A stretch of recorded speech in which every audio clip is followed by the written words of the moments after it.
Bueno, buenas tardes a todos y a todas los que nos siguen. Muchas gracias por estar aquí. La verdad que para mí es un gusto contar con la presencia de tan distinguidos participantes y dar inicio de esta manera al ciclo de actividades del Observatorio de la Defensa Nacional para el año 2021. Queremos agradecer la participación aquí del contraalmirante Ricardo Alessandrini, del brigadier Alejandro Moresi y del general Carlos Nogueira, quienes gentilmente aceptaron el convite a esta iniciativa, que es el ciclo de pensamiento estratégico militar contemporáneo, que surge por el gran trabajo que lleva adelante el profesor Daniel Romano, coordinador de proyectos de investigación del Observatorio de la Defensa.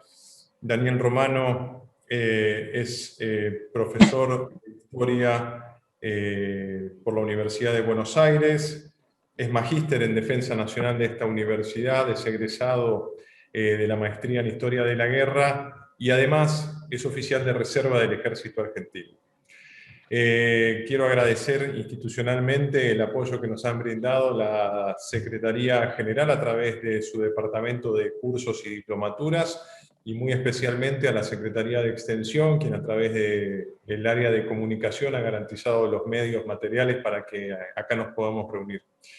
La verdad que para mí es una alegría porque como el trabajo que iniciamos el año pasado en el observatorio, con el profesor Romano y con varios de ustedes que están aquí siguiendo la actividad, nos propusimos diversificar y ampliar y amplificar el debate sobre la defensa nacional en sus diferentes dimensiones. Creo que el fruto de ese trabajo hoy se ve reflejado en esta charla, así que no quito más tiempo y pasamos al meollo de los contenidos. Doy la palabra al coordinador del observatorio, el profesor Romano, para que presente a los oradores. Gracias. Muchas gracias, Gonzalo. Bueno, hoy sugestivamente nos convoca a este tema el día que conmemoramos un nuevo aniversario de la creación del regimiento de granaderos a caballo que tan celosamente el general San Martín se encargó de formar, ¿no? Así que bueno, abrazo fraterno, particularmente a los caballeros que nos siguen. Seguramente estará el coronel Armanelli siguiéndonos, que siempre nos distingue con su presencia y que tiene el honor, aparte, y tenemos el honor de que presida la Escuela de Guerra del Ejército Argentino. Entonces, bueno, gloria y honor al gran capitán en este día. Una aproximación al marco conceptual del ciclo de pensamiento estratégico militar. Pensamos sobre arreglo de generaciones de la guerra y pensando en eventuales escenarios operacionales futuros, ¿no? Entonces, habemos nada más práctico que una buena teoría. La idea de la generación de la guerra, o de las generaciones de la guerra, que ha sido ampliamente aceptada, ¿no? Nos invita a pensar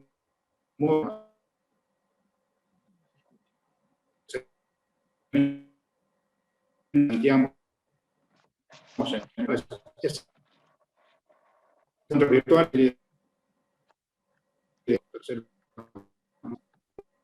pero básicamente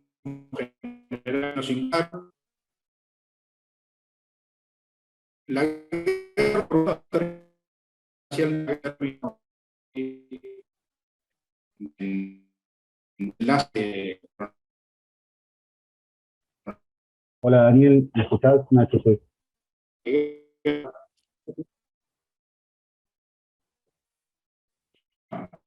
Entonces, hola. Cuando nos referimos un poco justamente. Sí.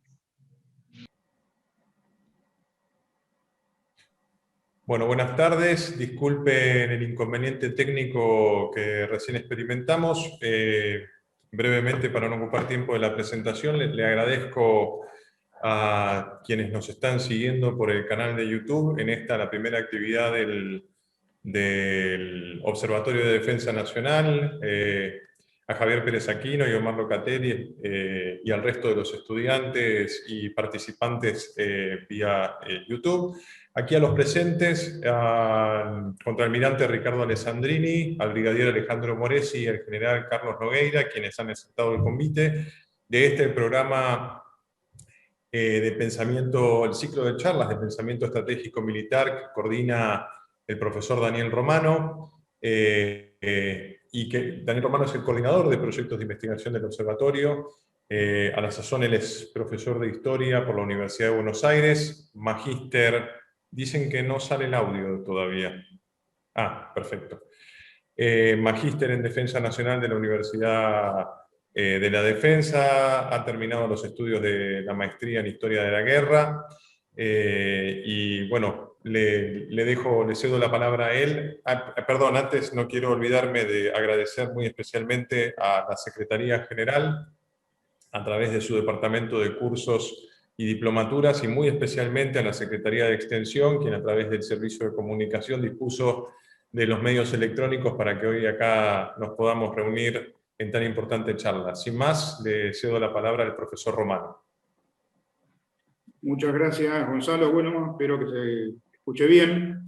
Decíamos que hoy, efectivamente, comenzamos el ciclo del pensamiento estratégico militar contemporáneo con arreglo a las generaciones de la guerra y los eventuales entornos operacionales. Fue un día especial para nuestra historia porque conmemoramos un aniversario más de la creación del regimiento a caballo, de manera que un poco, decíamos, saludamos particularmente a los caballeros, en particular al coronel Armanelli, de quien tenemos el honor que es la Escuela de Guerra del Ejército Argentino. Bueno, básicamente lo que nos proponemos es hacer una breve aproximación conceptual a este ciclo, que hoy, como comienza, hacemos alguna suerte, diríamos así, de preguntas, que es lo que nos proponemos de alguna manera para investigar, ¿no? Nos planteamos, por un lado, digamos, si existe la guerra o si existen las guerras, ¿no? Si existe la guerra en términos conceptuales, en términos teóricos, en términos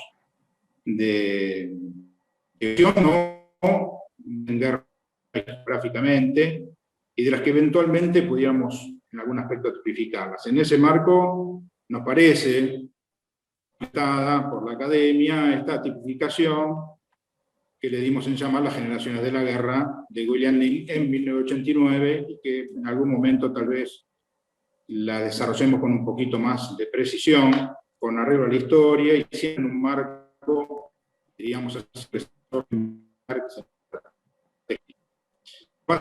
la guerra nacional, una sociedad como hecho social, ¿no? De hecho, en algún momento nos animamos a teorizar acerca de si existe una guerra, ¿no? En tanto por la condición humana, ¿no? O sea, no propia de la naturaleza. Entonces, cuando nos planteamos el pensamiento de la estrategia, más allá de sus múltiples definiciones, en principio como un método de pensamiento, ¿no? Para la resolución de los conflictos estratégicos, en nuestro caso, bueno, los conflictos estratégicos que eventualmente son aquellos que afectan los intereses vitales de la nación, ¿no? Entonces, en este marco es que nos queremos mantener un poco en ese nivel, descendiendo eventualmente en algunos casos, por eso hoy nos proponemos hablar con tres distinguidos oficiales, más que superiores, oficiales generales de las tres fuerzas, para mantenernos en ese nivel de estrategia militar, eventualmente algo del arte operacional, siempre como nexo entre la estrategia y la táctica, ¿no? Bueno, nos planteamos eso, básicamente, lo veremos un poco a la luz de la historia, en qué medida un pensamiento estratégico militar no es factible solo con arreglo a una estrategia nacional o lo que en algún momento se ha llamado proyecto nacional, ¿no?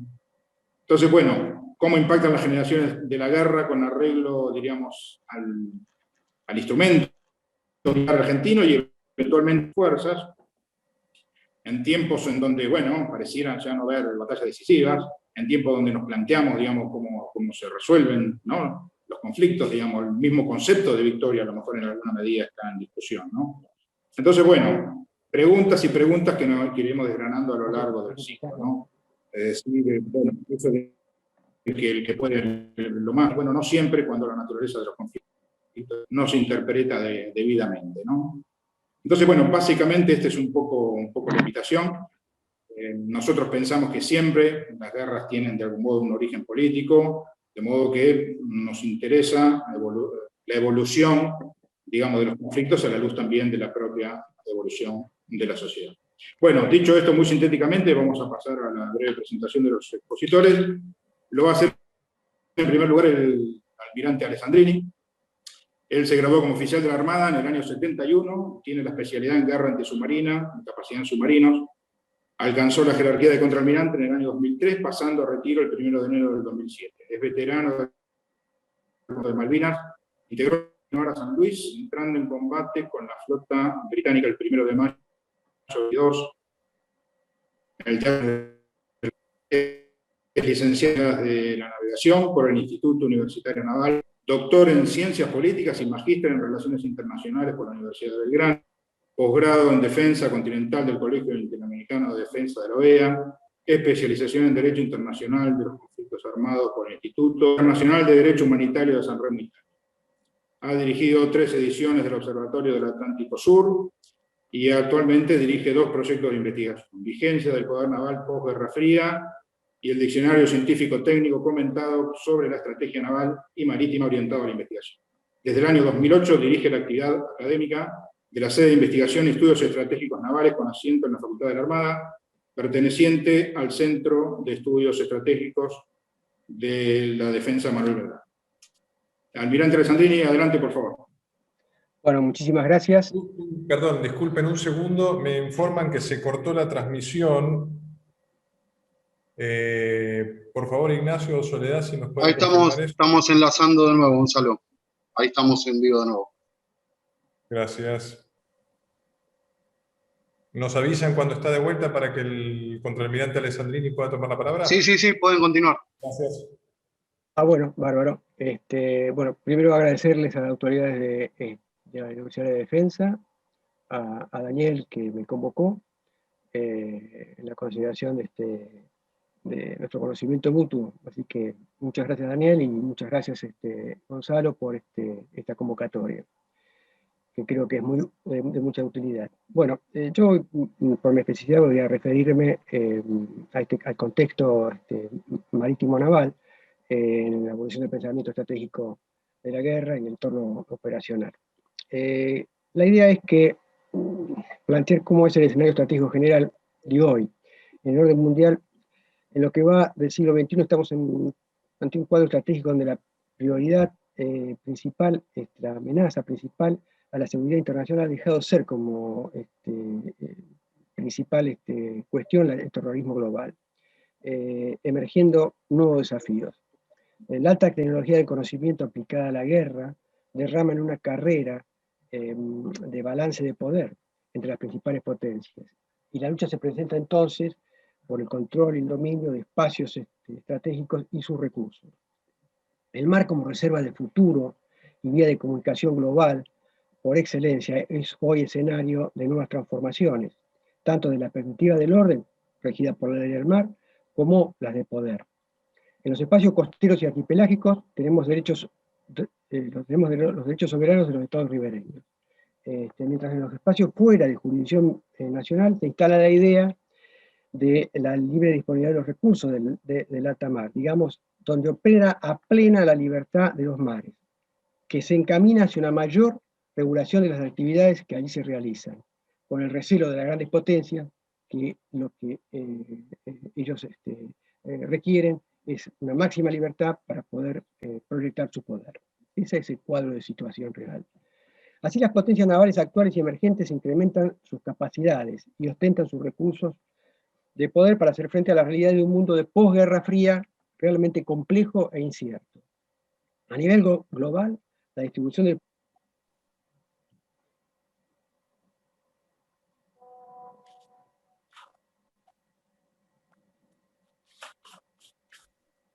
Continuamos, Ricardo. Bueno, entonces decíamos que claramente la dinámica de la guerra, del conflicto de la Guerra Fría ha cambiado. Y claramente no es fácil diferenciar el estadio de la guerra y de la paz. Eso en función de la percepción que tienen los actores, ¿no es así? Como sostiene Hoffman, en estos escenarios complejos, es necesario ver el conflicto como un continuo. dentro del cual es posible reconocer algunas formas más definidas que nos permiten sistematizar los fenómenos y actuar en consecuencia. Pero de alguna manera, en definitiva, en alguna instancia, lo que estamos frente a es una construcción intelectual, ¿no? A fines de la década de 80 comienza a hablarse de un conjunto de formas de la guerra irregular, como conflicto de cuarta generación. Una clasificación aceptada, comentaba hoy Romano, Daniel, es la generación por tipos de guerra, presentada por William Lind y otros autores en el artículo de Changing Face of War dentro de la guerra de cuarta generación, en 1989. Y ahí están divididas en 4 generaciones. La primera generación corresponde a una forma de combatir que comienza con la revolución del Renacimiento y se consolida en los siglos XVIII y XIX hasta la Primera Guerra Mundial. Se basa fundamentalmente en el poder y en el esfuerzo físico del ser humano, del hombre en el campo de batalla. En el mar, la vela y el cañón es lo que da vida a las batallas. El intelecto humano del comandante es o del capitán de los barcos, es el que determina cuál adoptar la mejor posición relativa favorable para acercarse a la distancia más cercana de sus cañones o del abordaje. Eso era el conflicto como se sucedían en esa primera generación de las guerras. En la segunda generación de las guerras la podríamos ubicar la ubicamos en la Primera Guerra Mundial, con la aplicación de las armas de fuego automáticas, el enfrentamiento de trincheras, la guerra estática. En particular, en el mar, toma la revolución industrial que da paso al buque a vapor, generando los nuevos fortalezas flotantes, los cruceros livianos y acorazados, y donde se dan grandes batallas navales, que creo que la última gran batalla de grandes acorazados se va a dar en la batalla de Jutlandia. La tercera generación de la guerra aparece, sin dejar de mencionar que durante la Primera Guerra Mundial aparecen como medios modernos en esa época los submarinos y la aviación. La tercera generación de la guerra aparece con la Segunda Guerra Mundial, en donde lo estático de la guerra se transforma en dinámica de la maniobra. La Wehrmacht alemana es el ejemplo de esto, y en el ámbito marítimo se dan grandes operaciones navales como el desembarco en Normandía, la batalla de portaaviones en Vigo, la batalla de Leyte también, en el Pacífico, y en el teatro del Atlántico Norte, la guerra submarina. Finalmente, en el post-Segunda Guerra Mundial es un periodo caracterizado por el equilibrio de poderes, la característica de la disolución nuclear y la aparición de los misiles. Y comienza a hablarse de una guerra de cuarta generación en donde aparece el elemento de la insurgencia. Entonces vamos a tener ciertos conflictos clásicos limitados, de guerra limitada, y conflictos en donde se mete este elemento nuevo que es la insurgencia. Como ejemplos para, digamos, poner sobre la mesa este tipo de conflictos, lo podemos tener en la guerra de Vietnam, en los 60 y 70, digamos, la maniobra llevada por el Vietcong en adelante, con la guerra de guerrillas. En 1986, en el Golfo Pérsico, y la llamada guerra de los petroleros, en donde Irán emplea naves muy livianas en forma de saturación y por sorpresa contra la flota de Estados Unidos y de Irán. También hay guerras limitadas, clásicas, como ha sido la guerra del 82 de Malvinas, donde pasamos por, digamos, yo creo que se han utilizado prácticamente todas las tácticas operacionales de la guerra conocida, ya sea en el mar, en el aire y en la tierra. Que con una baja probabilidad de ocurrencia se dio. Y cuando llega la caída del muro y produce el fin de la Guerra Fría, aparecen otra serie de guerras limitadas, clásicas, como puede ser la Guerra del Golfo 1 y 2, en donde hay maniobras navales de envergadura y aérea, sin prácticamente oposición aérea. Bueno, en estas circunstancias, entrando ya en el siglo XXI, el orden del escenario mundial, a partir de septiembre de 2001, cambia nuevamente. Se produce la caída de las torres y Estados Unidos focaliza su esfuerzo en una estrategia contra el terrorismo global, que va a durar aproximadamente unos 10-12 años. Durante ese periodo, ¿qué es lo que sucede? La Unión Soviética ha caído y China está surgiendo como una nueva potencia. Yo creo que inadvertidamente la estrategia americana desatiende esas acciones y pierde tiempo. Y es a donde se le complica, cuando ellos se dan cuenta, su estrategia global. Y es a donde se mete en una carrera armamentista con Rusia y China, que es la que nos lleva a nuestros días en estos momentos. Esa es la interpretación que se le da. Dentro de la guerra de cuarta generación aparecen nomenclaturas o denominaciones como pueden ser la guerra compuesta, la guerra híbrida, estrategia de zona gris. Si queremos diferenciar entre guerra compuesta y guerra híbrida de la estrategia de zona gris, diríamos que zona gris se mantiene debajo del umbral de la violencia, mientras que tanto la guerra compuesta como la guerra híbrida se mantienen con niveles de violencia, alternando elementos de la guerra clásica y elementos de la guerra no clásica. Bueno, en esa alternancia de la guerra no clásica, la idea está en desestabilizar al Estado oponente, teniendo que hacer frente a dos focos diferentes de combatir. La zona gris, la estrategia de zona gris, y acá me reservo, digamos, el consejo de si quieren profundizar en esta estrategia de zona gris, que está dirigida en un pensamiento que interpreta a Estados Unidos sobre lo que está haciendo China en su teatro de operaciones, recomendar un trabajo que nosotros hicimos en la sede, que ha sido publicado, cuya autoría es la profesora Elizondo, que es Estrategia de Zona Gris y Libertad de Navegación en el caso del Mar del Sur de China, que está muy bien tratado y con profundidad. El tema de la zona gris aparece inicialmente en el 2010, cuando en la Quadrennial Defense Review Estados Unidos advierte acciones por debajo de la guerra y por encima de la paz, dirigidas a lo que está haciendo China. A partir del documento en 2015 de Green Sun, elaborado por el US Special Operations Command, donde se definen las operaciones de zona gris de la siguiente manera. Están caracterizadas por la ambigüedad sobre la naturaleza del conflicto, la opacidad de las partes involucradas y la incertidumbre acerca de los marcos legales y políticas relevantes. Está directamente relacionado con lo que está haciendo China en su entorno operacional. Tiene como rasgos distintivos es el incrementalismo, la asimetría y la ambigüedad.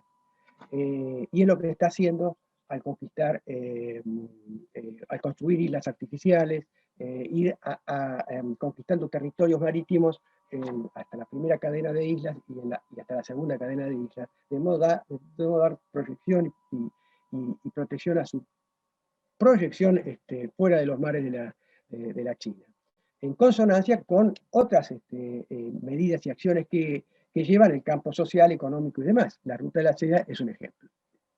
Muy bien.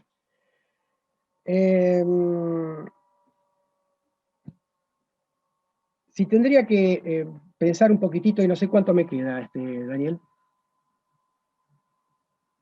No sé si me están escuchando. ¿Cuánto tenemos todavía? No se escucha. Bueno. Sí. Nos preguntaba cuánto teníamos de tiempo todavía. Vamos, ok. Vamos redondeando a medida que... Voy redondeando. Me voy a referir al caso de la evolución del pensamiento naval argentino, que es lo que nos ocupa, y la adecuación del entorno operacional actual. El pensamiento naval, estratégico fundamentalmente, de la Argentina nace con las guerras de la independencia y con las guerras de la conservación nacional, en donde no había una escuadra o una fuerza naval permanente. Se convocaba para hacer frente a los conflictos del momento. Tiene que llegar los finales del siglo XIX, principios de la década de 80, en donde 2 o 3 situaciones se dan como para que Argentina decida tener una armada en forma permanente, una flota en forma permanente, y que esos conflictos limítrofes y el entorno internacional. Es así en donde Argentina se monta sobre una estrategia de pensamiento naval, que es la estrategia francesa de Genet-Col, en donde se aconseja para potencias medias la creación de una flota liviana, defensiva y con capacidad de cierta proyección. Para salir de las costas, lo importante es tener en cuenta, digamos, la guerra contra el tráfico mercante enemigo, para desgastar el esfuerzo de la guerra, en caso necesario. Argentina ya en ese momento comienza a pensar sobre su expansión territorial hacia el sur, hacia las zonas australes, incluso en 1904 llega a poner el primer pie en la Antártida. Pero piensa en los problemas limítrofes que se habían, digamos, de alguna manera acordado con Chile en 1981, ya con Brasil se habían acordado con los acuerdos de las misiones, pero es así porque en función de esos conflictos con Chile, Argentina decide entrar en la adquisición de medios navales importantes, como son los cruceros acorazados de ese momento. Finales de la década de los 80, principios de la década 90, y arreciando los conflictos con Chile por interpretaciones diferentes del Tratado de 1971, se introduce la idea del navalismo, producto de las ideas que llegan desde el norte con el pensamiento de Mahan. Entonces, lo importante es lograr una fuerza naval equilibrada como para poder hacer frente tanto en los conflictos regionales que teníamos en ese momento, a Chile o a Brasil. Y los 3 países entran en una, digamos, carrera de balance de poder que los va a llevar hasta mediados del siglo XX, sin ninguna lugar a dudas. Argentina durante el siglo XX logra importantes avances en su estrategia marítima, incorporación de medios y demás, logrando la proyección de su poder más allá de sus aguas jurisdiccionales, con la capacidad de portaaviones, 2 generaciones de portaaviones y 5 generaciones de submarinos. Chile no logra o no decide esa capacidad de portaaviones, sí la de submarinos, que la adquiere antes que nosotros, y Brasil adquiere la capacidad limitada de portaaviones y recién llegado este siglo adquiere un portaaviones de punta. Nosotros perdemos la capacidad en los 80. ¿Qué pasa? Hay un periodo de inflexión, y ese periodo de inflexión se da primero con la Guerra de Malvinas en 1982, y después con el fin de la Guerra Fría. Cambia el entorno internacional, y cambia para nosotros el entorno regional, producto de la Guerra de 1982. La Argentina empieza a perder capacidades secuencialmente navales, y el entorno operacional, después de la Guerra Fría, como vimos, cambia, porque la lucha ahora es por los grandes espacios estratégicos y los recursos. Y particularmente Argentina, que es un país esencialmente marítimo por su posición geográfica y por su capacidad en recursos, nos encuentra en un periodo en donde el poder relativo está por debajo de la región. No porque vayamos a tener un problema con la región, sino porque perdemos capacidad de interoperar con ellos. Ese es el problema. Y el problema está también en cómo enfrentar los desafíos operacionales que se nos vienen encima, y que ya lo tenemos. Uno es la pesca ilegal en la zona de las 200 millas, en el área adyacente. El otro es el conflicto de Malvinas, que tenemos que andar cuidadosamente y equilibrados en nuestras decisiones. Y el tercero es la proyección hacia la Antártida, porque, como ustedes han visto, las potencias han puesto muy en su punto de observación al continente antártico. Y la estabilidad del statu quo está cuestionada. Entonces, bajo ese punto de vista, la competencia de los espacios estratégicos y el control de los recursos, y un país como el nuestro, marítimo, poseedor de una geografía realmente privilegiada, tiene que mantener un equilibrio muy fino para no caer en la tentación de las dos posibilidades que nos plantea, por ejemplo, la teoría realista. O subirnos al carro de una potencia, o jugarnos a una carrera armamentista para superar o equilibrar el entorno regional. Es un problema. Argentina no debería caer en la tentación de ninguno de los extremos y mantener un equilibrio que nos permita lograr alianzas cooperativas, pero asimismo lograr un poder marítimo, no solo el naval, sino la industria naval, una marina mercante y una capacidad portuaria junto con el poder naval, que nos permita defender los desafíos próximos que tendremos que enfrentar en el entorno operacional que nos plantea este orden internacional. Ok, Daniel, aquí terminaría yo.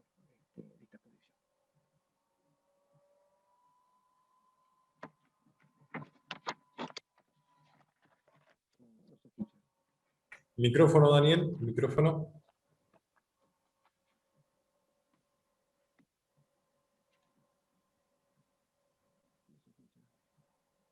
El micrófono, Daniel.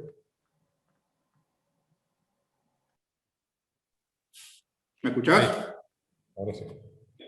Bueno, gracias Almirante, gracias Ricardo. Vamos a intentar, dentro de la pasión que nos generan estos temas, un ajuste a los tiempos que venimos planteándonos. Hay mucha gente que nos está siguiendo, algunas inquietudes. Bueno, hacemos un brevísimo participantes, a queridos amigos como el general Bruera, el coronel Locatelli, el general Aquino, bueno, el coronel Justino Bertotto. Lamentablemente no podemos nombrar a todos, lo iremos haciendo de modo sucesivo en los futuros encuentros, para no estar restándole demasiado tiempo a los expositores. Bueno, muy bien, pasamos a ver cómo impacta esta temática en nuestra querida Fuerza Aérea, para lo cual vamos a presentar al brigadier mayor Alejandro Aníbal Moresi, que es piloto de combate y aviador militar.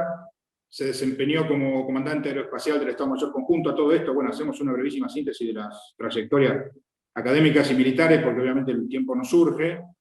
En la Fuerza Aérea Argentina, entre otros cargos, fue director general de planes, programas y presupuestos, director general de investigación y desarrollo, oficial de Estado Mayor, licenciado en sistemas aéreos y espaciales, y posee un posgrado en gestión de proyectos y es analista operativo. Bueno, en la Universidad de la Defensa Nacional es director de la maestría en estrategia militar, que se dicta en la Escuela Superior de Guerra Conjunta, es docente en la Escuela Superior de Guerra Aérea y en la maestría de ciberdefensa y ciberseguridad de la Universidad de Buenos Aires. Sus actuales proyectos de investigación en la Universidad de la Defensa son el Observatorio Argentino del Ciberespacio y el Observatorio Aeroespacial. Adelante, brigadier, por favor. Bueno, muchas gracias. Es para mí una excelente oportunidad que ofrece este Observatorio de la Defensa, el poder comentarles un poco acerca de la estrategia aeroespacial, ¿sí?, que será el tema que voy a tratar de compartir con ustedes, y desde la perspectiva de la defensa nacional y dentro de esa perspectiva de algo sustentable.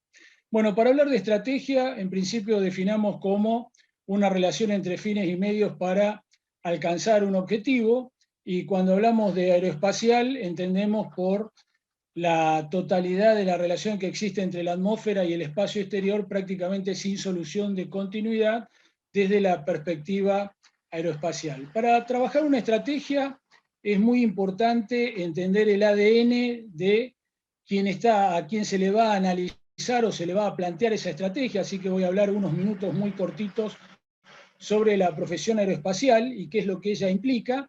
Y por otro lado, cuando queremos terminar de definir una estrategia, es muy importante entender el contexto en el cual lo vamos a poner, y que el señor almirante ya, gracias a Dios, nos ha dado un contexto bastante amplio, así que va a ser muy breve. Posterior a eso les voy a comentar un poco cuáles son los objetivos de la estrategia aeroespacial, cómo se ha planteado, un poco dónde estamos, y finalmente lo sustentable va a ir a partir de una propuesta tecnológica, por así llamarlo. Bueno, la profesión aeroespacial es una profesión que tiene que ver con varias áreas. La primera de ellas es la anatomía propia de la cuestión aeroespacial, o sea, es un ámbito en el cual naturalmente el hombre no ha sido concebido para ello, requiere un liderazgo definido. Tecnologías es la base de todo el sustento de la profesión aeronáutica y espacial. Tiene su teoría, tiene su historia y por supuesto se maneja por una serie de leyes y tiene su ética particular. Dentro de esas leyes la más interesante de todas es la ley de la gravedad, que hace que todos los cuerpos de alguna manera vuelvan a la Tierra y es la que rige de alguna forma la excelencia aeroespacial. Desde otra perspectiva, ¿cuáles son las áreas en las cuales trabaja la profesión aeronáutica? Bueno, básicamente en el control aeroespacial, en la ofensiva, es un arma eminentemente estratégica y ofensiva, en la inteligencia, la vigilancia y el reconocimiento, el comando y control, en la movilidad y en la logística. Pero este poder aeroespacial está integrado, por supuesto, en todos los dominios, en el dominio de la tierra, del mar, del espacio, de las operaciones especiales, ¿sí? Fundamentalmente en lo que hace a la cuestión interagencial y este nuevo dominio que nos ha invadido a todos, que es el ciberespacio, y en lo que hace al contexto estratégico del poder aeroespacial, por supuesto, por sus características, el empleo tiene un efecto político, fundamentalmente origina coerción, es utilizable de manera multinacional, tiene un impacto siempre interesante en la prensa, casualmente por el problema de la ley de gravedad y por las capacidades de destrucción que tiene, costos altos y una industria muy específica. Todo esto hace que el hombre que está dentro de la cuestión aeronáutica y espacial tenga que reunir un poco todas estas características, y esto ha dado origen para la República Argentina a una visión de lo que sería la estrategia aeroespacial nacional, que es esta, o sea, tener una capacidad de ver, ayudar y controlar en prácticamente todo el territorio nacional en diferentes niveles y con diferentes tecnologías. Vamos a ver cómo se fue desarrollando esto, pero para ello, como decía, es muy importante comprender el contexto en el cual nos desarrollamos. Bueno, el primer elemento del contexto que tenemos que comprender es cuál es la naturaleza de la guerra. Y la naturaleza de la guerra, desde el principio de los tiempos, sigue siendo exactamente la misma hasta la actualidad, más allá que los modos hayan cambiado, y es el dominio de la voluntad del oponente. En este concepto de dominar la voluntad del oponente ha aparecido un nuevo dominio, que es casualmente el que llamamos el quinto dominio o el ciberespacio, que ha llevado a cuestiones bastante interesantes. Nosotros desde la perspectiva aeroespacial pensamos que allá, en la guerra del Golfo, habíamos logrado el fin de las cuestiones de la guerra desde la perspectiva cinética, y el poder aeroespacial lo podía solucionar todo, lo cual evidentemente no es así, porque no logramos controlar la voluntad del enemigo. De hecho, que la guerra de Irak sigue y la de Afganistán sigue, y ya el poder aeroespacial ha tenido que cambiar sus características.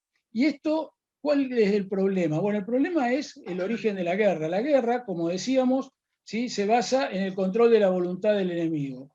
Y a eso, ese control de la voluntad está dado por el compromiso, el deseo y la determinación, y el objetivo de la guerra, ¿sí?, permanentemente se basa sobre tres pilares amorfos, que son el poder, la seguridad y la libertad.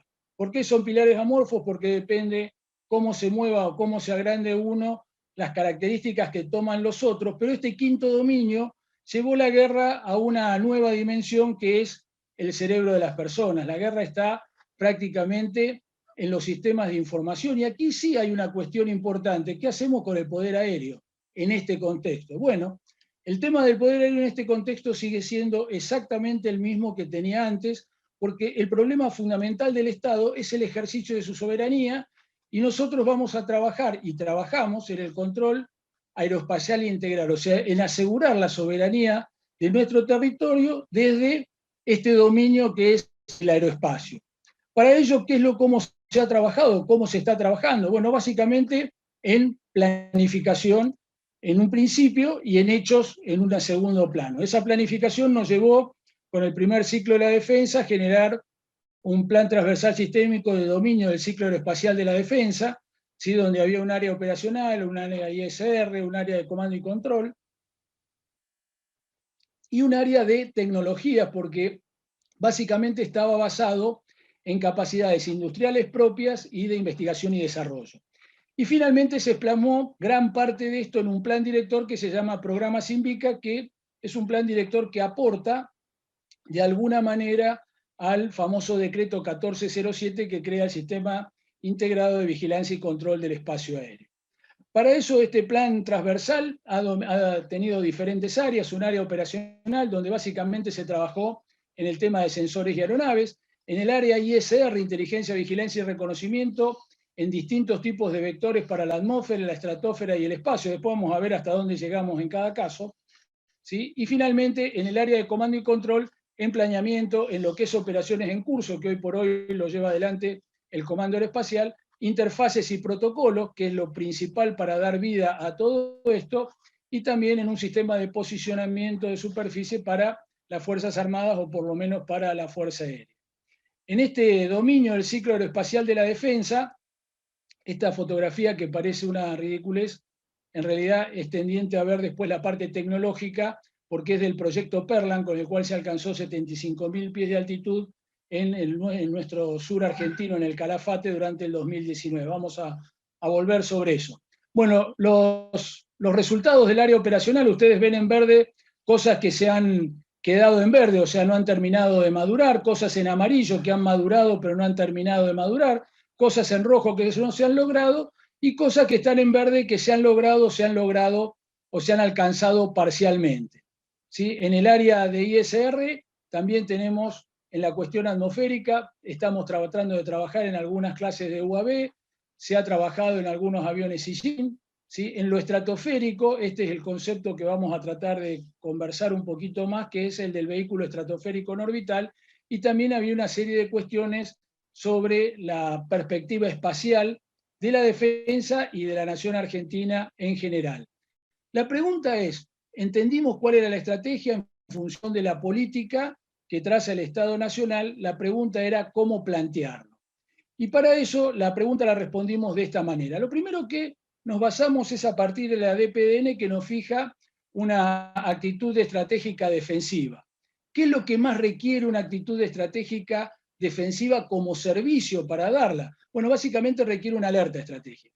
Y esta alerta estratégica está dada por todos los sensores, tanto aeronáuticos como no aeronáuticos, hasta los sensores humanos que nos pueden advertir, y proviene desde varios campos de esta alerta estratégica. Nosotros nos plantamos dentro de la cuestión aeronáutica, pero este servicio requerido tiene un insumo, y ese insumo es el tiempo de reacción.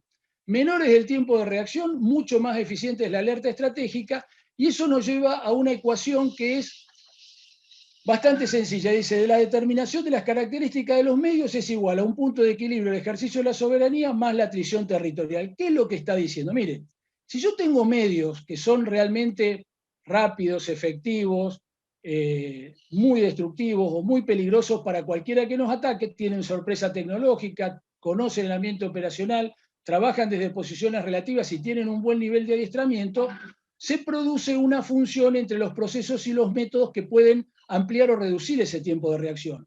Esto hace que, como punto de equilibrio de la soberanía, el Estado tenga un punto de palanca para negociar exclusivamente cualquier cuestión que tenga que ver con su soberanía o que pueda tener alguna implicancia en su territorio. Y por otro lado, define la atrición territorial, porque si alguien decide atacarnos, el tiempo de esta alerta estratégica va a decir hasta dónde nos habrán ocupado alguna parte del territorio. Este es un problema netamente político, no es de la defensa. Lo interesante es que ese problema se vuelve de la defensa cuando la política ordene recuperar ese territorio. Y ahí volvemos de vuelta a esta ecuación. Desde la perspectiva aeronáutica, ¿sí? Esto nos permite un ejercicio permanente de la soberanía en nuestro espacio. ¿Cómo lo hemos plasmado en la realidad? Bueno, básicamente a través de un modelo que llamamos sistémico defensivo, en el cual tenemos una parte operacional, básicamente radares y aviones, tenemos una parte de sensores. Esta parte de sensores es la que no se utiliza solo para la defensa, sino que se utiliza para todas las actividades de la nación. Vamos a volver sobre eso. Y tenemos un modelo de ciberdefensa. Estos tres modelos deben ser coordinados a través de un sistema de comando y control, y por supuesto los elementos que lo componen vienen del instrumento militar: entrenamiento, recursos humanos, administración, instrucción, doctrina, logística, mantenimiento, etc. ¿Cuál es la situación hoy? Bueno, básicamente todo lo que es el modelo operacional y ISR está de alguna manera dentro de lo que es las actividades del Comando Aeroespacial. El modelo ciberespacial está dentro del Comando de Ciberdefensa, y todo lo que es los medios y el sistema de comando y control son provistos por las Fuerzas Armadas. O sea que esto de alguna manera permite cumplir con ese propuesto de la defensa, ¿sí? Y entonces ahora vamos a ver algo que me parece que es interesante, que es la propuesta tecnológica subyacente a un modelo de esta naturaleza.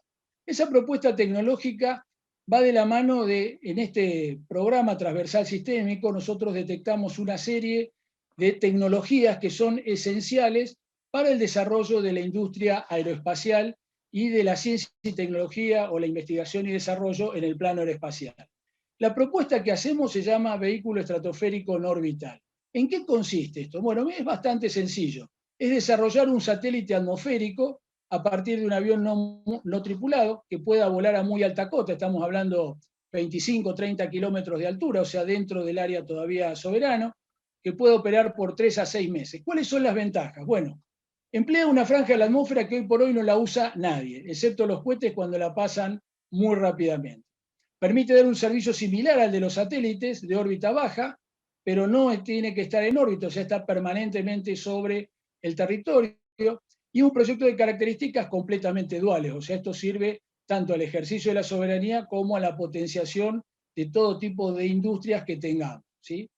¿Qué es lo importante de esto? Uno dice, bueno, pero ¿cómo llegamos hasta la estratosfera? Bueno, hasta la estratosfera podemos llegar sin motor. Esto lo demostró el proyecto Perlan, 76.000 pies, en el año 2019, y lo interesante es que la base de lanzamiento la tenemos en el sur argentino. O sea, no llegaron desde Suecia ni desde Australia, sino que llegaron directamente desde el Calafate a cumplir con este récord. Y por otro lado, ya hoy por hoy hay muchos aviones que están operando varios días, y algunos ya han llegado hasta meses. Lo interesante es mutar de un concepto bidimensional que tenemos hoy del Estado, donde tenemos largo y ancho, a un concepto volumétrico del Estado. Esto es la cuestión de características estratégicas, ¿sí? ¿Cómo se ve esto dentro de la propuesta? Bueno, primero apuntamos un área no explotada, la estratosfera. Resolvemos un problema real de la Argentina, que es que si no podemos acceder al espacio, vamos a estar comprometidos en esta nueva era, en el orden espacial, para poder colocar nuestros activos. Incorporarnos a la cresta de la ola, esto es lo más interesante. Una característica de este proyecto es que no empezamos a hacer lo que hacen todas las grandes naciones o todo lo que hacen las potencias, sino que hacemos algo con lo cual nos situamos como el surfista delante de la ola, y cuando la ola llegue nosotros vamos a poder tomar la cresta de la ola.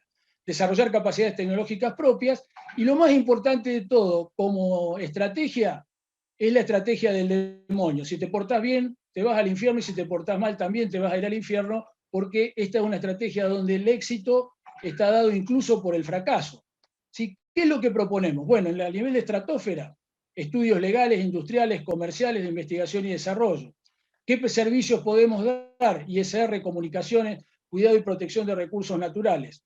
Pocos países apuntan hoy a esta área, ¿sí? Los recursos humanos y las tecnologías las podemos lograr a través de un concepto tractor, que ahora lo vamos a ver, y si esto sale mal, la verdad que hemos triunfado, porque ese concepto de un proyecto de investigación y desarrollo tractor que nos permita cuidar todos los recursos que tiene nuestro país, ¿sí? Y que debemos cuidar para nuestros nietos, nos permitiría, a través de diversas universidades y diversos institutos de investigación, tomar todas estas áreas de diseño aerodinámico, modelos atmosféricos, transferencia de calor, computación de navegación, celdas de combustible, inteligencia artificial, materiales compuestos. Son muchas áreas en las cuales podemos sumar doctorandos, maestrías, procesos de investigación, pero que en lugar de cada uno lo haga para algo determinado, hacerlo de manera puntual para colocar un vehículo que permita llegar a la estratosfera y que permita realizar este tipo de trabajos.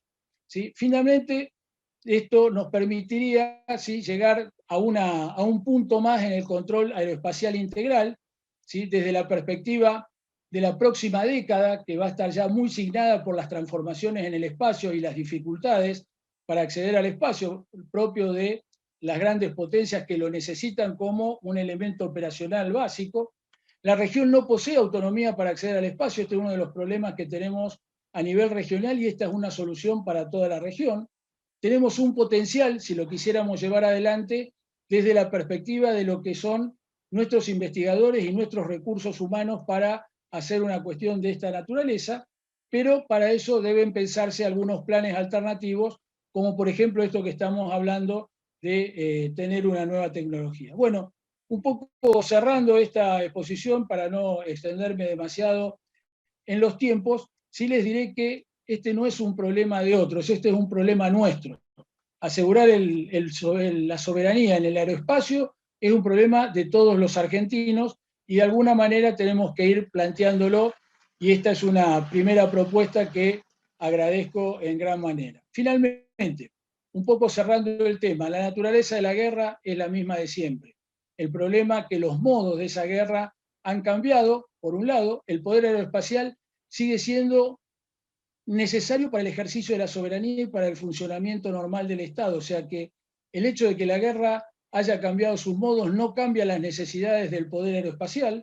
¿Sí? El quinto dominio sí ha relegado mucho del efecto cinético de la guerra a un segundo plano, porque obviamente se trabaja más, como decía yo, en este nuevo campo de batalla que tenemos entre nuestras dos orejas, ¿no?, que es el cerebro.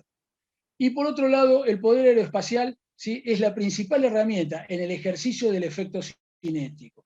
¿Por qué? Por su capacidad destructiva, su velocidad de reacción, ¿sí?, para ejecutar cualquier tipo de efecto.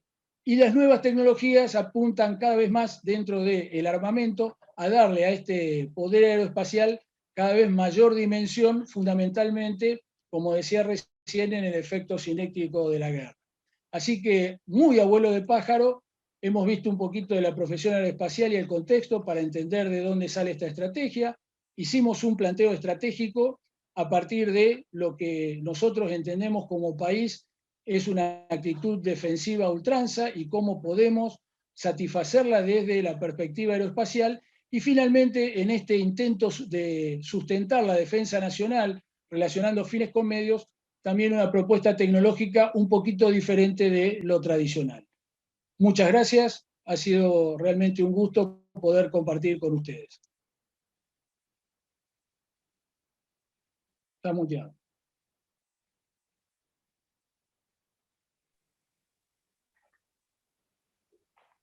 Está muteado. Ahí se me escucha.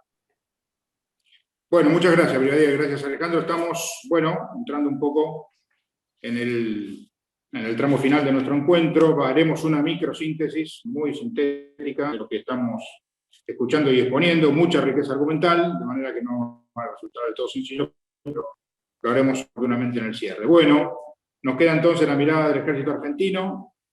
Hará una exposición el general Carlos Alberto Nogueira, que es infante, paracaidista militar. Posee los títulos oficial de Estado Mayor y licenciado en Estrategia y Organización del Instituto Universitario del Ejército Argentino. Es magíster en Ciencias Militares del Instituto también Universitario del Ejército de Brasil. Tiene un posgrado en Proceso de Integración Regional en la Universidad de Febrero. Posgrado en Altos Estudios Estratégicos del Centro Superior de Estudios de la Defensa Nacional del Reino de España. Entre otros cargos militares, lo sintetizamos mucho, se desempeñó como segundo comandante de la Fuerza de Despliegue Rápido, ha sido secretario general del Ejército Argentino y director de Planeamiento Estratégico del Estado Mayor Conjunto de las Fuerzas Armadas. Actualmente ejerce la docencia en la Universidad Nacional de Lanús y en esta casa de altos estudios en la que nos encontramos en materias vinculadas al planeamiento estratégico, la prospectiva y la defensa nacional. Adelante, general. Gracias, Daniel. Bueno, primero, muchas gracias, Gonzalo y Daniel, por haberme invitado a participar, a expresarme en este foro tan importante. Me siento privilegiado. Espero, bueno, dejar algo interesante para el observatorio y también para todos los que nos están escuchando. Bueno, como dice León Gieco, yo también soy del grupo de los Salieri y de Charlie, le robamos melodías a él y también le voy a robar melodías al almirante Alessandrini, al brigadier Moresi, por ser último, y bueno, pues aparte han expresado conceptos importantes. Y los conceptos, que son ideas que nos permiten interpretar ciertos hechos, nos permiten comprender ciertos hechos, son los que vamos a tratar de plasmar en esta conversación para, creo que, como objetivo armar una comunidad de conceptos que nos permita comprender escenarios futuros, los escenarios deseados, que nos permitan, bueno, a partir del diseño de una maniobra estratégica, nos permita llegar a esos escenarios. El tema era las generaciones de la guerra y los entornos operacionales futuros. A partir de la guerra de Malvinas ha sido la última guerra de tercera generación. A partir de allí empezó lo que hoy conocemos como las guerras de cuarta generación, y con ello han ido cambiando los entornos operacionales. Yo, particularmente en mis 10 minutos, me voy a enfocar entonces en infraestructura y conectividad, como parte del pensamiento estratégico que debe estar dirigido al desarrollo nacional, en el empleo de la herramienta, del instrumento militar como herramienta. Quiero plantear cómo veo la infraestructura y la necesidad de su desarrollo y la conectividad que generan y cómo son utilizadas en estos entornos operacionales futuros. Y me enfoco en infraestructura y conectividad porque entiendo el pensamiento estratégico como un pensamiento teórico práctico aplicable a cosas concretas, un conocimiento situado, referenciado a cosas concretas que uno lo utiliza para obtener resultados también concretos, objetivos medibles, obtenibles. Ese pensamiento siempre va a estar relacionado al actor que piensa, en este caso nosotros, y también a los actores que estén vinculados por sus intereses con los nuestros. En comunicación, y la estrategia es comunicación, se dice que hay un vínculo cuando el comportamiento de un actor genera consecuencias en el comportamiento de otros actores. A partir de esas consecuencias, producto de nuestro comportamiento, se generarán múltiples conflictos, como los que vemos a diario, y nos vamos a ir posicionando, particularizando algunos de ellos. Como sabemos, el planeamiento estratégico, en el planeamiento estratégico llamamos trama, o al conflicto o a la cuestión estratégica, y podemos pensar esa trama como una novela que empezamos a desarrollar al escribir nuestro planeamiento estratégico, y en la que tratamos que todos los personajes reaccionen como deseamos para llegar al final que tenemos en mente aún antes de haberlo escrito. Ahora bien, para desarrollar esa trama tenemos que pensar cuáles son nuestros intereses, quiénes son los actores vinculados a nuestros intereses, qué consecuencias generarán nuestras acciones como producto de esos vínculos y qué conflictos aparecerán y cómo los resolveremos. Eso sería entonces el pensamiento estratégico, y hacia ahí nos dirigimos en el estudio de este nuevo entorno operacional futuro. Empezaríamos entonces en este momento a escribir nuestra novela, que se llamaría Conectividad y Pensamiento Estratégico. Continuando con mi vocación de Salieri, entonces me veo la necesidad de copiar a un gran pensador, el filósofo Mangabeira Unger, que fue secretario de planeamiento de largo plazo de Lula. Terminamos su primer mandato Lula y con todas las variables en mejora de condiciones, creciendo al 5,8%, bajando desempleo, bajando pobreza, decide empezar a planificar el desarrollo estratégico de Brasil, y para eso convoca al filósofo Mangabeira Unger, que en ese momento estaba dando cátedra en Harvard, y junto con Nelson Jobim, ministro de Defensa, y Celso Amorín, canciller, juntos ese tridente empieza a pensar el desarrollo estratégico, y junto con el desarrollo estratégico, Mangabeira Unger dice que necesitaba también planificar la defensa que proteja ese desarrollo futuro, y juntos todos le den el bienestar al pueblo brasileño. Estaba en ese momento descubriéndose la Bacia de Santos, la Cuenca de Santos, empieza a pensar entonces en una gran armada, submarinos, nucleares, se activa el submarino nuclear, el Riachuelo, porque había que generar infraestructura y proteger esa infraestructura. Y bueno, y también el avión, el KC-390 y demás.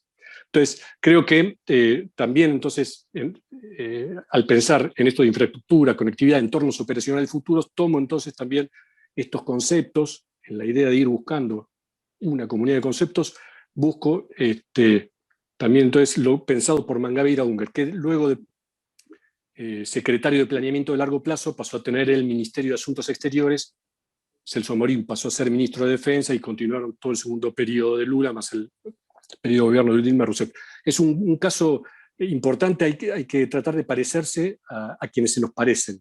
Y ese Brasil de ese gobierno tiene mucho para enseñarnos en cuanto a pensamiento estratégico. Entonces, el objetivo del pensamiento estratégico debe ser el desarrollo nacional.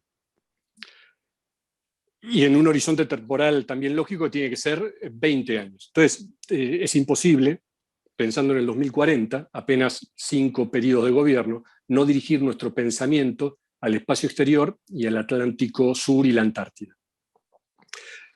De ser así, entonces, antes de iniciar, escribiendo nuestra novela Pensamiento Estratégico, ya encontramos, al ponernos a pensar en el espacio exterior y en el sur bicontinental, en el Atlántico Sur y la Antártida, ya vemos actores que se vinculan fuertemente con nuestros intereses. Uno, China, con su base militar de observación espacial en territorio continental, y Gran Bretaña, OTAN, con su enclave colonial militarizado en nuestro Atlántico Sur, en nuestras Islas Malvinas. Entonces, ahí vemos que en cuanto uno tiene objetivos y tiene intereses, tiene amenazas. El gobierno anterior, cuando escribió su DPDN, decía que Argentina no tenía amenazas. Es imposible.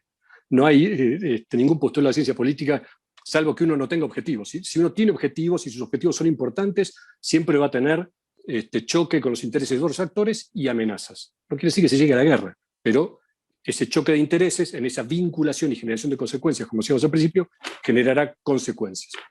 Pero entonces vayamos de lo general a lo particular. Argentina es un país que, para su mejor comprensión, en esta breve charla que trataré que dure 10 minutos, 11 a lo sumo, Daniel, podemos dividirlo entonces para su comprensión en un norte pobre, un centro rico, un sur vacío. Y les propongo analizar estos 3 espacios a partir de la combinación de 3 combinaciones de variables. Primero, desarrollo e infraestructura. Segundo, actores e intereses. Tercero, vinculaciones y consecuencias. Los 3 sectores plenos de recursos naturales y plenos también de actores con intereses en juego. Los conocemos, vamos a ver sucintamente en el norte. Los vínculos serán principalmente con estados limítrofes en una auténtica zona de paz interestatal, por un lado. Por otro lado, con violentas organizaciones del delito transnacional, algunas con apoyo o complacencia de estados nacionales y locales. Todas ellas vinculadas al comercio ilegal de distintas mercancías: soja, armas, personas, drogas, basura, etc. Aquí vemos un área que necesita una gran presencia del Estado, con acciones dirigidas al mejoramiento de las condiciones de seguridad humana y desarrollo humano. Recordamos 1994, Programa de Naciones Unidas para el Desarrollo, se crea el Índice de Desarrollo Humano, y también se crea el concepto de seguridad humana, entendida como ausencia de miedo a. Entonces, las ramas de la seguridad humana es la seguridad alimentaria, la seguridad sanitaria, la seguridad política, la seguridad de expresión. Entonces, cuando se logra, cuando hay ausencia de miedo al hambre, ausencia de miedo a la enfermedad, ausencia de miedo a no poder expresarse, etc. Creo que en este norte hay y se puede utilizar el instrumento militar para controlar ese espacio soberano y también para colaborar en estos aspectos importantes de seguridad humana y desarrollo humano, que bueno, sería para otra conferencia. En el centro del país, ¿qué vemos? Bueno, actores, vinculaciones, intereses. El centro del país es el centro de poder demográfico, económico y político, económico, financiero y político del país, altamente conectado a las principales ciudades del mundo, y su tendencia es a seguir creciendo en su peso demográfico, político y económico-financiero. Se encuentran allí también intereses que vinculan estados limítrofes, potencias extranjeras, empresas multinacionales de energía, ONGs, bandas delictivas con conexiones internacionales instaladas dentro de crecientes bolsones de desigualdad, pobreza y marginalidad, y además también, bueno, pueblos originarios con reclamos territoriales que desconocen las leyes tanto de Argentina como de Chile. mencionamos ya también la presencia de una base china en este centro. Todas áreas que hay que conectar y a donde debe dirigirse la infraestructura. Hay un adagio fatalista, conocido entre, y Daniel lo conocerás, entre los estudiantes de historia, ¿no?, que la geografía es destino. El analista Parag Khanna nos dice que la conectividad es destino. Muy interesante, es un internacionalista, un analista hindú, también asesor de las Fuerzas Armadas norteamericanas, y él crea una nueva rama de estudio que se llama la conectografía. La revolución global de la conectividad, en todas sus formas, transporte, energía y comunicaciones, nos ha permitido dar un salto cuantitativo en la movilidad de la gente, de bienes, de recursos y de conocimiento. La conectividad y la conectografía representan una evolución del mundo desde la geografía política hacia una geografía funcional, es decir, desde cómo dividimos el mundo hacia cómo usamos el mundo. La geografía relaciona naciones y fronteras, la conectografía, infraestructuras y cadenas de suministros. Dicho esto, entonces, vamos al Atlántico, al sur bicontinental vacío, esa tercera porción de nuestro territorio. A todas las riquezas conocidas le sumamos su importancia geopolítica, un área de altísimo valor que conecta océanos y continentes. Aumentar la conectividad entre los dos continentes es un desafío si queremos dominar el Atlántico Sur. Malvinas es un nodo fundamental en ese mapa de conexiones. La conectividad depende del desarrollo de infraestructuras y de su custodia. Mientras todo el gasto militar mundial es de $2 billones al año, el gasto en infraestructura es 4 veces superior. China está a la cabeza. En 2015 creó el Banco Asiático de Inversión en Infraestructura y pretende construir, entre otras, la ruta de la seda y el acero, ¿no?, para unir Shanghái con Lisboa. Por tal motivo, en Djibouti construye el puerto más importante del Mar Rojo, en la puerta del Golfo Pérsico, e instala ahí una base con 10.000 hombres, ¿no?, para dar seguridad al comercio de Shanghái a Lisboa, para dar seguridad a ese puerto que ha construido, infraestructura y poder militar. Lo mismo que pensaba también Brasil con Mangabeira Unger, Jovini, Amorim. Importante, la ONU, como uno de los 17 objetivos del milenio, ha puesto a la infraestructura y nos alerta que los países u organizaciones que tienen menos interés en el sistema son los más proclives a afectarlas. Y esto es parte del entorno operacional futuro. Pero volvamos a la conectividad y al Atlántico Sur. La conectividad tiene una gran tendencia gemela en el siglo XXI, que es la urbanización planetaria. Y los conflictos son y seguirán siendo urbanos. Las ciudades son la infraestructura que mejor nos define. Para el 2030, más de los 2/3 del planeta, de la población, va a vivir en ciudades. Y no serán tan solo puntos en el mapa, sino un vasto archipiélago de cientos de kilómetros, porque la gente va a las ciudades para estar conectada. Y esa conectividad es la causa por la que prosperan esas ciudades. En este sentido es importantísimo conectar Ushuaia, Petrel, Marambio, Malvinas, desarrollar el polo logístico Ushuaia. Debemos hacer crecer esas ciudades, hacerlas habitables, hacerlas ciudades, conectarlas de todas formas. El escenario que surge inicialmente de este interés, recuerdo, objeto más valor, es competitivo con Gran Bretaña y la OTAN, y mientras tengamos superpuestas en la Antártida pretensiones de soberanía, también lo será con Chile, a pesar de los múltiples mecanismos de cooperación que existen en la materia, como la Paracach y tantos otros. Los 3 países buscan conectar la Antártida con sus ciudades más próximas. Quien desarrolle más infraestructura va a ganar la competencia. Es importante entonces pensar después, en el día después. El Tratado Antártico sigue renovándose. A partir del 48, los protocolos de Madrid, el protocolo medioambiental, deja de requerir la unanimidad para pasar a la mayoría de los miembros consultivos. El 2048 está muy cerca en tiempo y la Antártida está muy cerca en tiempo y espacio. Por último, el espacio exterior, en palabras del INVAP, es un recurso estratégico universal para el bienestar de la humanidad.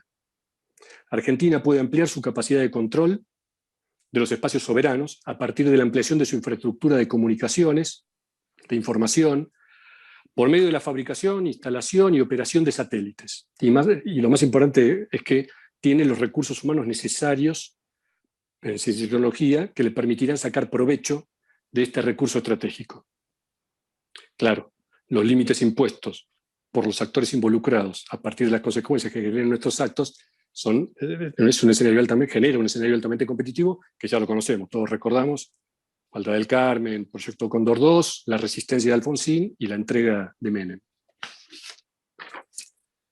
Para finalizar, y ahora sí, pensar estratégicamente nos impone anticiparnos.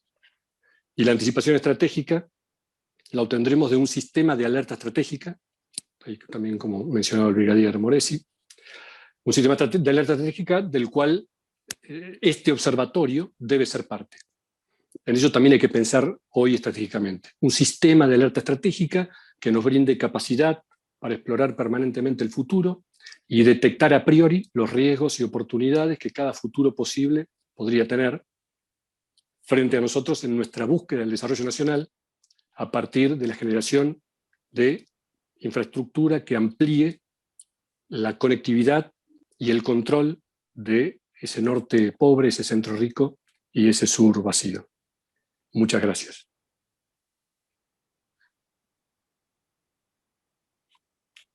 Muchas gracias, general. Muchas gracias, Carlos. De algún modo intento hacer una muy apretada y brevísima síntesis de lo expuesto. Demasiada argumentación como para hacerlo de manera extensiva. Simplemente destacar que no siempre es tan sencillo escuchar alguna definición acerca de la generación de la guerra tan explícita, tan sencilla como la hizo el almirante Alessandrini. Tampoco es tan sencillo encontrar algunas de las formas que nosotros vemos un poco en el terreno, en el ejército, en el mar, y sin embargo esto no lo inhibió a Ricardo para hablarnos de los límites complejos, difusos, grises que hay en estos momentos a la luz de las nuevas generaciones entre la guerra y la paz, y mucho menos la complejidad que nos implica, bueno, pensar en el mar, que es una cosa ciertamente, digamos, muy compleja y de la que de alguna manera nos dio algunas pistas, ¿no? Y sobre todo, bueno, la importancia de acentuar algún aspecto imprescindible y necesario de la cooperación militar, de lo cual pareciera hoy nadie debería estar exento, ¿no?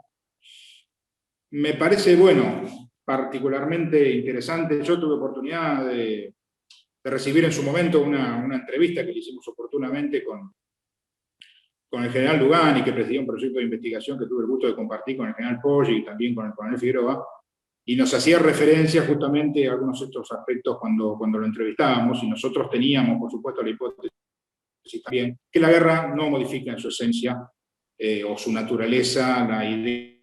Finalmente uno quiere imponer su voluntad a la voluntad del enemigo, quiere que finalmente la moral decaiga lo suficiente como para que deje de tener voluntad de luchar, o en su defecto, bueno, también se retoman viejas ideas de aniquilamiento, ¿no? De cualquier manera, me da la impresión que política y defensa, hoy estamos un poco tal vez ante la expectativa de una nueva directiva política de defensa, están un poco más asociadas de lo que en definitiva va a ser en cualquier momento esta nueva directiva, que va a dar de algún modo también un puntapié inicial a un nuevo ciclo de planeamiento, ¿no? Bueno, lo de Carlos, bueno, yo tengo el gusto de compartir con él un proyecto de investigación en la Escuela de Guerra Conjunta, así que bueno, toda la idea, digamos, del territorio, de la trama, del actor estratégico, ese desarrollo en tiempo real. Nosotros, en realidad, en historia, en la Universidad de Buenos Aires, hablamos más bien de Fernán Braudel, hablamos del tiempo inmóvil, que es el tiempo geográfico, ¿no? Así que, bueno, impecable, digamos, obviamente, las tres intervenciones. Siempre hay margen para alguna pregunta. Yo quisiera simplemente dejar una digamos, inquietud, diríamos así, para los tres, porque de hecho algunas se fueron desarrollando sobre la marcha. Cuando uno analiza estos análisis geopolíticos que ustedes se realizan, uno ve la vigencia de un Ratzel, de un Mackinder, de un Raleigh, o el mismo Mahan, ¿no? que hacía referencia. Mira, bueno, entonces, a mí me da la impresión que tal vez una inquietud que yo les pediría si fueran lo más sintético posible para responder cada uno, una inquietud que queda de algún modo planteada, es si en alguna medida, a la luz de los eventuales escenarios operativos futuros, a la luz de las nuevas generaciones de la guerra, habría que en alguna medida complementar el pensamiento estratégico militar argentino con arreglo a su marco normativo. Entonces, en el mismo orden que expusimos, una brevísima respuesta si fuera factible de cada uno. Almirante.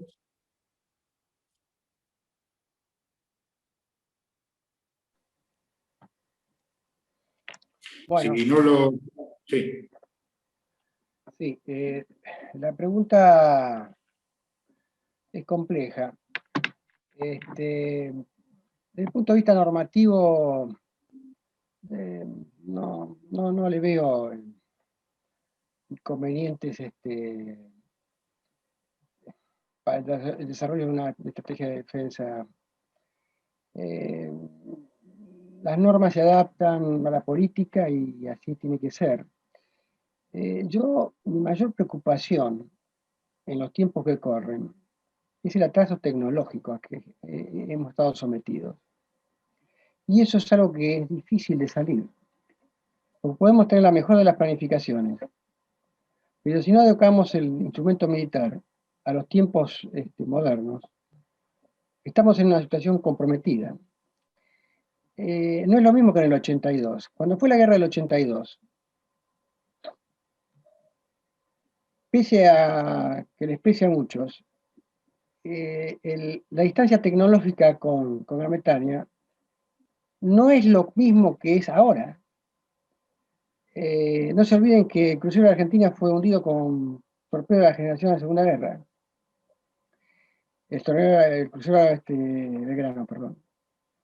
Nosotros teníamos a flote 2 fragatas tipo 42, que eran las últimas modernas que tenía Inglaterra en ese momento. Es como si tuviéramos ahora en este momento una clase 45, inalcanzable. Ese es el mayor de los problemas que tenemos, el atraso tecnológico. Las normas y las estrategias se adecúan. Y eso es un desafío que tenemos por delante, sobre todo porque alcanzar un desarrollo tecnológico no es de hoy para mañana. Nosotros en los años 90 tendríamos que haber rivalizado el desarrollo de medios de los 80, los finales de los 70. No lo hicimos. Perdimos 20 años. Lograr ahora un desarrollo de medios de combate para la guerra clásica, adaptada al nuevo entorno operacional, nos cuesta, lo dijeron recién, más de 15 años, o 20. Ese es el problema que tenemos en estos momentos, y el mayor desafío. Muchas gracias, almirante. Señor brigadier. Yo creo que la cuestión normativa requiere, sí, alguna suerte de actualización, fundamentalmente porque el mundo ha cambiado y los conceptos del conflicto han cambiado. Uno cuando apunta a esto dice, bueno, entonces no tenemos que pensar lo de la amenaza estatal externa. No, el problema es mucho más grave que ese. El problema es que ya no es un problema la acción militar conjunta, la acción debe ser interagencial.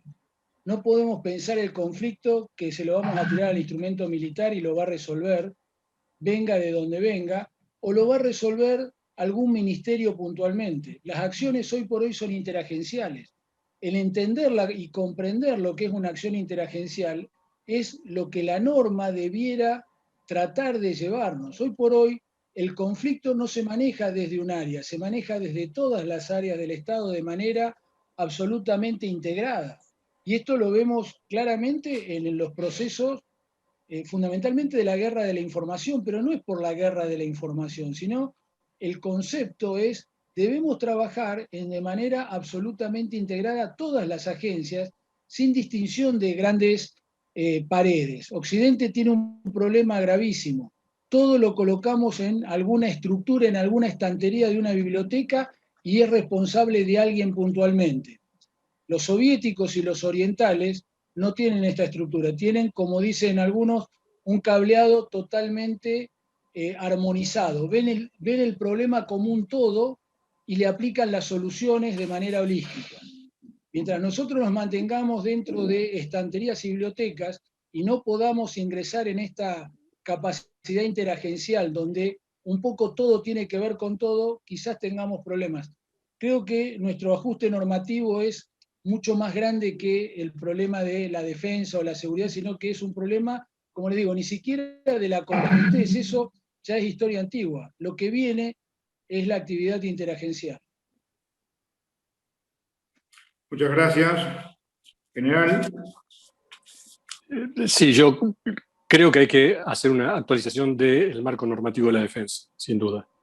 El pasado reciente ha generado un consenso democrático que nos dio como resultado la separación en defensa y seguridad, como tantos otros países, pero en nuestro caso, particularmente en Argentina, levantó un muro infranqueable que hoy nos torna difícil hallar respuestas a los problemas que surgen en el futuro en función del entorno operacional futuro, tal cual era el tema de nuestra charla de hoy. Así que por todo lo que charlé hoy, creo que sí debe actualizarse. Entiendo que encontrar un nuevo consenso democrático que modifique el anterior va a ser muy difícil, muy difícil. Pero bueno, a partir de la conversación franca y de los debates francos en el Congreso de la Nación, escuchando especialistas y charlando y conversando como lo estamos haciendo nosotros, creo que deberíamos ir fundando las bases para un nuevo consenso democrático que permita acomodar nuestro marco normativo, que es muy bueno, la ley de defensa, la ley de seguridad y sus reglamentaciones y todo el articulado de la defensa que tenemos. Es bueno, desde el decreto de planeamiento, realmente es interesante. Sin embargo, creo que requiere una actualización allá arriba, donde está el ápice de la cosmovisión, que es en esa separación tajante, porque me parece que, en función del tema que estamos tratando hoy, las nuevas generaciones de la guerra y los entornos operacionales futuros, va a requerir que Argentina actualice. ¿Cómo? Bueno, encontrando algunas puertas, como lo encuentra Chile, no quizás tan al extremo como lo puede encontrar Brasil, Uruguay, o Bolivia o Perú, ¿no? Pero quizás como lo encuentra Chile. Creo que también, vuelvo, ¿no? Tenemos que mirar a lo que se nos parecen, ver qué soluciones se encuentran, cómo administran y cómo gestionan las políticas públicas, y creo que hay buenos ejemplos alrededor como para nosotros ir mirándolos, y entonces también en función de eso ir actualizando nuestro marco normativo. Nada más. Muchas gracias, Carlos. Bueno, de algún modo hemos brindado el escenario para generar este debate, que entendemos que de alguna manera ha sido lo suficientemente rico como para que dé cuenta efectiva de la libertad con la que nos expresamos, sobre todo los componentes esenciales de la defensa, ¿no? Que lo constituyen nuestros hombres y mujeres de las Fuerzas Armadas. Básicamente hoy, por los pequeños problemitas técnicos, nos estamos un poco ya excediendo del tiempo. Lo que quisiéramos es simplemente, agradecer a todos ustedes, a los que se han incorporado en el segundo link de YouTube, y por supuesto, y particularmente al general Nogueira, al almirante Alessandrini, y por supuesto al brigadier Moresi, y a los que van a ver de algún modo este video en alguna oportunidad un poco más tarde, ¿no? Simplemente agradecerle también al secretario general del evento, y que nos dio también la libertad para poder debatir temas que sabemos que son complejos, que no son sencillos, pero que el marco académico y el marco universitario nos permite poder afrontarlo, digamos así, con la riqueza argumental, con la profundidad, con la exquisitez técnica con la que lo han hecho nuestros expositores. De manera que, están ya particularmente invitados todos los terceros martes de cada mes para seguir profundizando estos temas, los iremos anunciando con la debida antelación, de modo que, de parte mía, les agradezco infinitamente, y le doy paso, tal vez si Gonzalo está por ahí también, para hacer un cierre definitivo de esta exposición. Muchas gracias, Daniel. Muchas gracias a los tres expositores, al contraalmirante Alessandrini, al brigadier Moresi y al general Nogueira.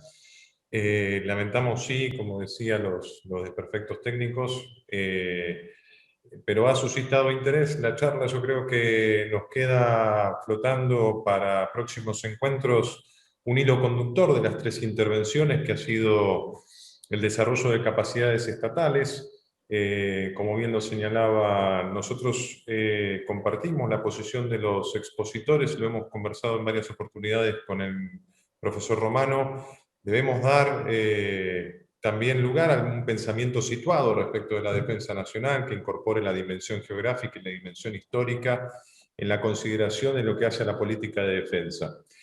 Y así que me pone muy feliz este encuentro. Les quería comentar que el ciclo de pensamiento estratégico militar contemporáneo cuenta con el reconocimiento del rectorado mediante resolución 51 del 2021, que cada tercer martes de aquí al mes de junio nos vamos a estar encontrando sobre diferentes temáticas que hacen al pensamiento estratégico militar contemporáneo, así que los invitamos a los próximos encuentros y van a contar con esta intervención grabada en el canal de YouTube de la universidad. Así que nada más, muchísimas gracias y nos encontramos el próximo martes del mes de abril. Hasta luego. Hasta luego. Gracias.